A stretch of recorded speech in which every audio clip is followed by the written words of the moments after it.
And a lot of things are happening in Portland recently where we have, I don't know, just today when I was on my way to the TV station, this is just kind of my little rant.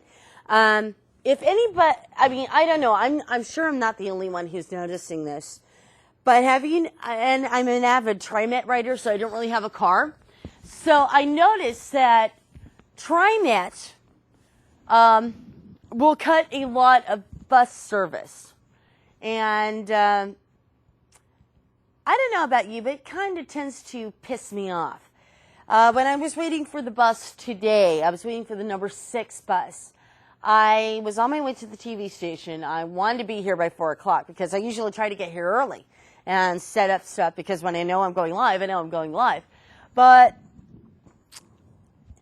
I was waiting and I was waiting. I figured, okay, I'll light up a cigarette and the bus will come. Well, I get done with my cigarette. Bus never came. Another 10 minutes later, number 6 shows up, but it zoomed right on by. Didn't even tell people that there was a bus behind them or that the bus was full. Of course, the bus was jam-packed to capacity, but you know, it's just not. I don't know. I think it's bureaucracy in action. So when I called TriMet, I said, hey, you know, I have a little suggestion. Why don't you run more buses during the rush hour? Well, the woman had the nerve to tell me that, well, we can't run the buses at rush hour because we can't really afford it. But I questioned her and I said, well, you can pump all this money into Max and Streetcar. She said, well, just for your information, Streetcar belongs to the city of Portland. Now, if it belongs to the city of Portland, why are we paying TriMet fares? And so it's like TriMet could bump our fares up like every couple of years, still give us crappy service, but yet pump it into Max and Streetcar. I just don't get it. I mean, I'm sure I'm not the only one that feels that way, and it's ridiculous because when I used to live in Milwaukee, I lived on around Oakfield, Milwaukee, and I was lucky that the 32 ran until 9 o'clock at night. Now, towards my end of the time that I lived there, it quit running at 6. So if I got off work at around 6 or 7, I was totally screwed, and I had to walk about a mile up the hill in Milwaukee. Well, thankfully, I don't live there anymore, and I live near a Max line. But I do have to say, I do encourage anybody who is public transit bound like myself to actually talk to TriMet and say, hey, what gives? Where are our fares, really going to? Because I'd like to know. I mean, I remember when I first moved to Portland in '92, it was $1.25 for all zones. Yeah, $1.25 for all zones, and then it was 95 cents for 1 or 2 zones. And I also remember that they used to have like the short hopper tickets, where if you were only traveling one zone, you only bought like one short hopper ticket. But unfortunately, they don't do that anymore. And when TriMet makes all these little excuses, you have to scratch your head and wonder, hey, where is the money really going to? Because if the Portland Streetcar really belongs to the city of Portland, why are TriMet employees driving it? Why are we paying TriMet fares to ride the streetcar if it belongs to the city of Portland? I think TriMet is running a really huge racket right now, and I'm not very happy about it. And I'm sure I'm not the only one who's not very happy about it. I think we need to really start questioning it, because what they're doing, I mean, here they are, they're kind of hypocritical when they're saying, oh, do carpooling, ride TriMet, keep one less car out the road. But when they're cutting bus service and they're forcing us and when they're cutting bus service to important places that we live, that we need bus service, they're forcing us back into cars. So I think they're being quite hypocritical. So I think if anybody is watching this show tonight, we really need to question the actions of TriMet. We really do. We need to ask, where the hell is our money going? I mean, I'd like to know where my money is going. I mean, I understand that the drivers need to get paid. I understand that the maintenance people need to get paid. But, like I said, where is that extra 5 cents every 2 years really going? Because gas is fluctuating. Gas is going down, but sometimes it goes up. So next time you complain to TriMet, ask them. Ask them where the percentage of your fare goes. We need to ask that, because if we don't ask that, they are going to continue screwing us, and that's not something we want.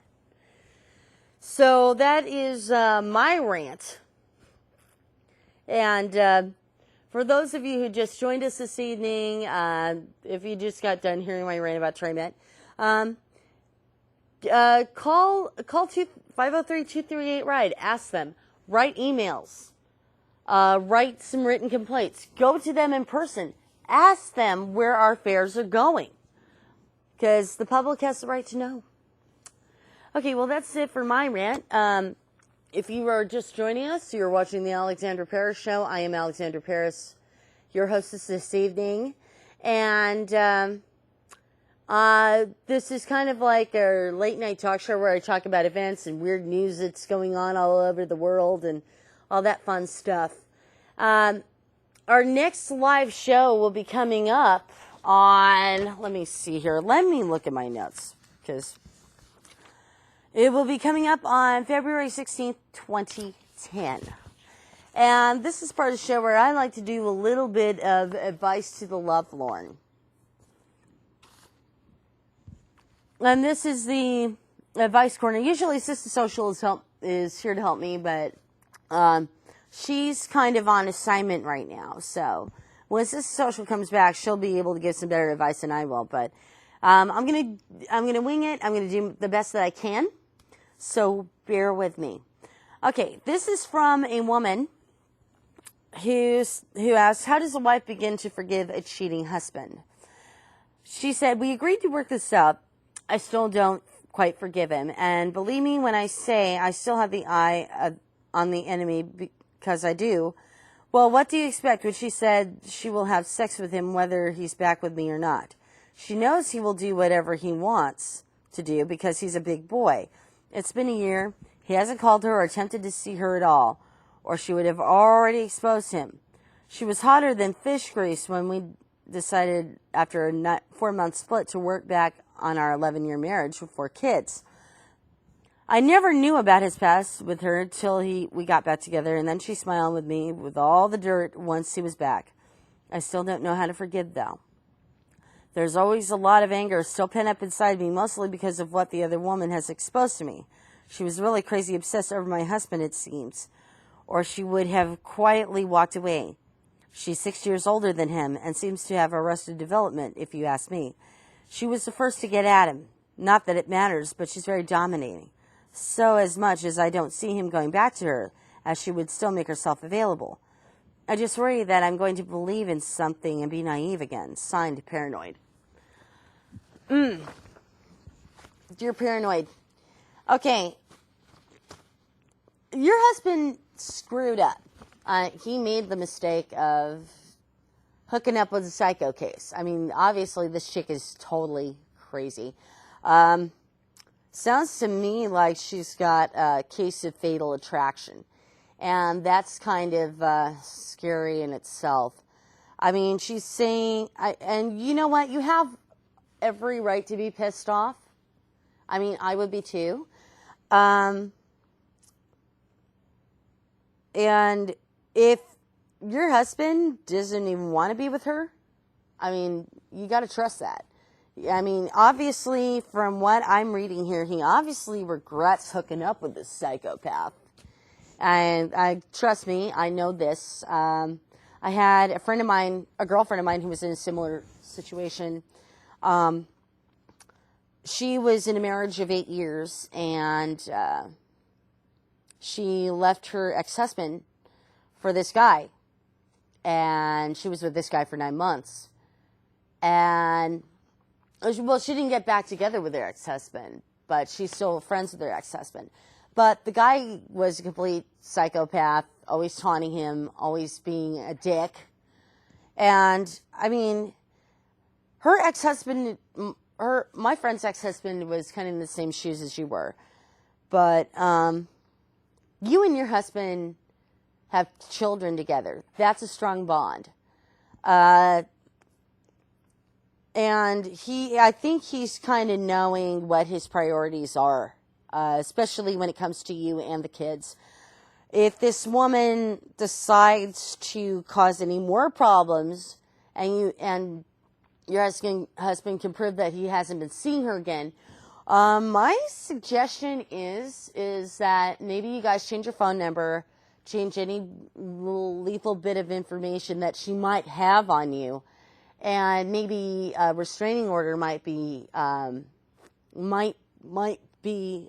the ideal way to keep this woman out of your life, because she seems like a very, very destructive person, because it seems to me like she gets off on making people miserable, because she's pretty miserable herself.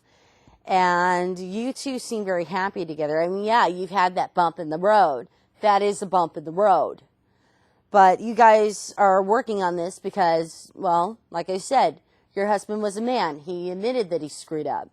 And he knows what his priorities are now.